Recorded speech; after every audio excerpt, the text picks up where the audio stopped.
That's Def Leppard and Armageddon It on 94.3 The Shark. It's Rob Rush broadcasting from the studio at the Paramount, brought to you by New York Cancer and Blood Specialists. You got to start already. I didn't even have your microphone on. You have to start. I'm getting it. Are you getting it? It's Orlando and Kevin Martin of Candlebox. A sold-out show tonight, so congratulations here at the Paramount. He wants it written on the marquee. You want that proof, don't you? It needs to say it on the marquee. That's Candlebox is sold out.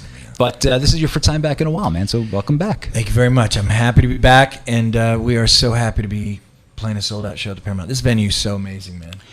1993 or 4, you guys opened for Rush at the Nassau Coliseum. 94, right? Your relationship with Long Island is now legendary, but did you think standing there... there we go. That's for you. America. Did you think or feel that you were building a rapport with Long Island? Or like, when did you realize that like this was your East Coast home? Well, I think it was when I wore the,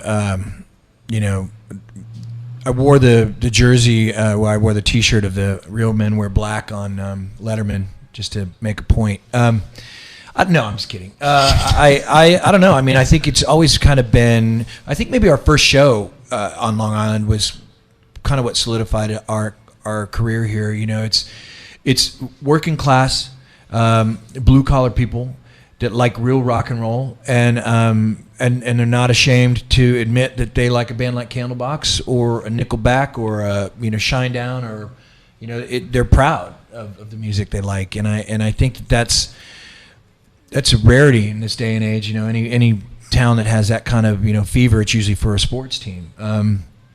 But Long Island's always been a great home for us. You know, we've played weird places here. We've played great places here, but it always seems to do well.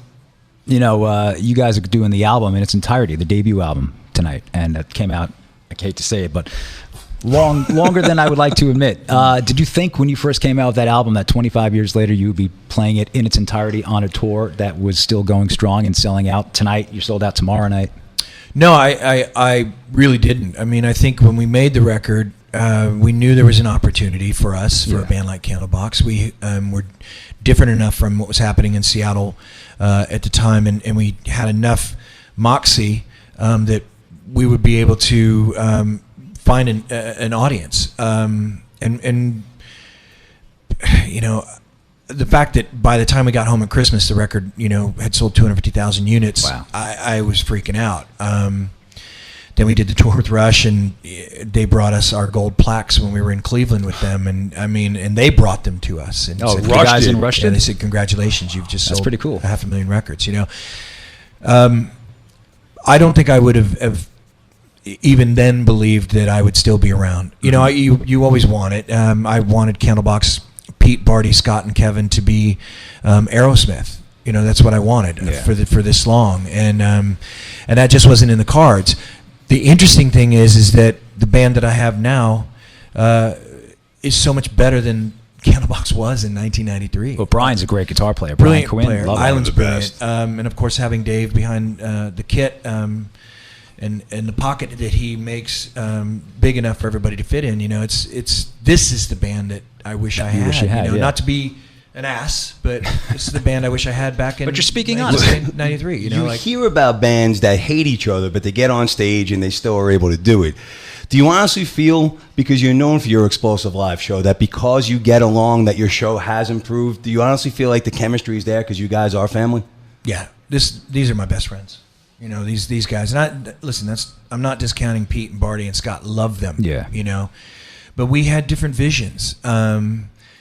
Their dedication to this band was different than the guys that I hire. These guys that play with me now have more dedication to these songs than even the original band, which is weird to me, because they don't want to let not only themselves down, me down, and an audience that knows those guitar parts. So they're really going to be bringing it tonight for all the songs on the original album. It's Rob Rush, Orlando. We're in the studio with Kevin Martin here at the Paramount, and we're going to play a track off of the first album. And I know we did this 2 years ago when we went track by track for Disappearing in Airports. And I don't think we did. Maybe you did, but I never did. So we'll do the typical radio DJ thing. Tell me about the inspiration for You.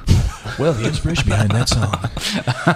You is an interesting thing. I had quit doing drugs on my 18th birthday, and when the song that's one of the first songs Barty brought to the band as the bass player. The first day he tried out, he brought this bass line after he brought Far Behind. So he was obviously going to be in the band. But there was something in the mood of the song that made me think about that person that I was, the relationships that I had with Lane, Andy, and some other musicians that were struggling with heroin and drug addiction in general, and how lucky I was to have been able to just cold turkey walk away from that world.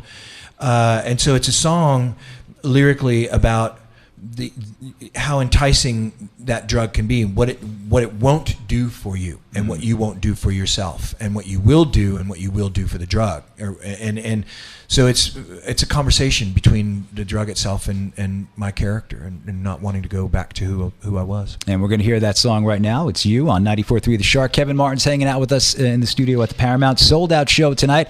Let's hear it for Kevin, guys. Everybody in the studio, come on. You got to be in here for a reason, not just to stand around. So make some noise. And here it is on The Shark.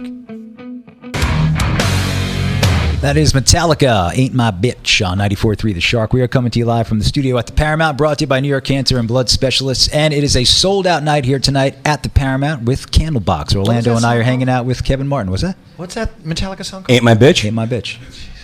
Why, you From don't the like that 90s. one? You don't remember that one? No, I just never. You knew opened for them, didn't you? Yeah, in '94, whole summer. But I just never knew that song was called that. Yeah, that's what it was called. I think they say it like 4 Learn times. something new every day. But sold out, man. So we are happy to have you back here You on can the say island. bitch on the air, but you can't say Anything else? fudge. Well, you just said that. So Nobody gets me more nervous to talk to you live than you. You have the filthiest mouth on the planet. I do. I know. For such a quiet, unassuming guy, he's got potty mouth, you know. He plays my wedding. My grandmother's sitting there. Long Island, I can't effing hear you. Only you, my man. But we're going to play Under the Covers now, and we decided to do this song. We were talking about live venues and stuff, and we did this one a couple years ago, right? This was, I think, Lollapalooza. This was when you guys just launched Disappearing in Airports. Dave came back in the band. You guys started doing a Pearl Jam cover at the end. Oh, alive? Yeah. Yeah, so we have a copy of it. Was it talked about? Was there a different type of Pearl Jam song you wanted to do, or was it always Alive? Well, we had done Even Flow before. We had talked about doing Black. We talked about doing Garden. But, you know, Alive is that song that I think Dave is most known for his drumming on that track. You know, even at the Rock and Roll Hall of Fame, you know, that's the song he played. And he's a master at it. And I was like, you know, we're in Chile and South Americans love Pearl Jam. Do you want to do it? He said, yeah, let's do it. So, and we slayed it, you know. That was awesome. But it's such a beautiful song to sing. You know, the lyrics are amazing, and, you know, Dave's playing on it is brilliant, second to none. You know, I think, you know, I've compared Dave to John Bonham. He's really the only drummer I think is close to, in my opinion, to the talent of John Bonham is Dave Cruzen. There's something about his pocket and the way he plays that, and his creativity. I mean, if you listen to that album, there are things that on the Pearl Jam 10 that, you know, a lot of drummers would never have come up with, and that's why I'm very fortunate to have him playing in my band. You have to look at the time, too. Everything was changing in 1991. Yeah. Everybody had that glam band sound, and he had something that was completely different for what music was at the time. And that's what we're doing here tonight. 26 years of celebrating. Like, we needed a new voice back then, and you guys came along. And I'll save it for the stage tonight because I'm going to start crying and they're going to start busting my chops. But I think what we should say is, if people aren't understanding, Dave Cruzen was the original drummer for Pearl Jam. That's Right. what Kevin is referencing, and who's been in the lineup now for how many years with Candlebox? Well, Dave's been with me, I mean, back and forth since '98. Really, Yeah, wow. You know, He's I've on had- Happy Pills, right? Yeah, he's on Happy Pills. He's played on the last 3 Candlebox records as well, like even Into the Sun, Love Stories, and the Musings, and Disappearing in Airports. That's Dave. Okay. So, you know, he's my studio go-to and now my touring drummer. Well, I know that you got to go and do some Candlebox-ish stuff before the show tonight. So we're gonna Candlebox-ish? Yeah, you know, Candlebox-ish stuff, you know. Kind of some stuff that We got to do some Candlebox stuff. We're going to be doing your meet and greet later, which is Yep. tonight. And Yep. people, if they won the meet and greet, I think everybody knew to come here by what, 6 o'clock. 6 We'll o'clock? Get them registered. So if you won the meet and greet through 94.3 The Shark, you come here about 6 o'clock, and can't wait to watch you tonight, man. Thanks, it's man. awesome. And Happy to be anything you back. want to say before we let you go? Making a new record in August. All right. So I hope you like it. that? We know some guys that might play it. Yeah, maybe a couple. You know, only if a certain song gets played tonight called "I Want It Back." Then It's not in the set. Damn it. Oh man. Well, you know what? It's alive at last tonight. So. I have a request. It's a cover. It's a minute long. I'm just saying. I watched the whole band do it on YouTube. I'm talking out loud. I'm sorry.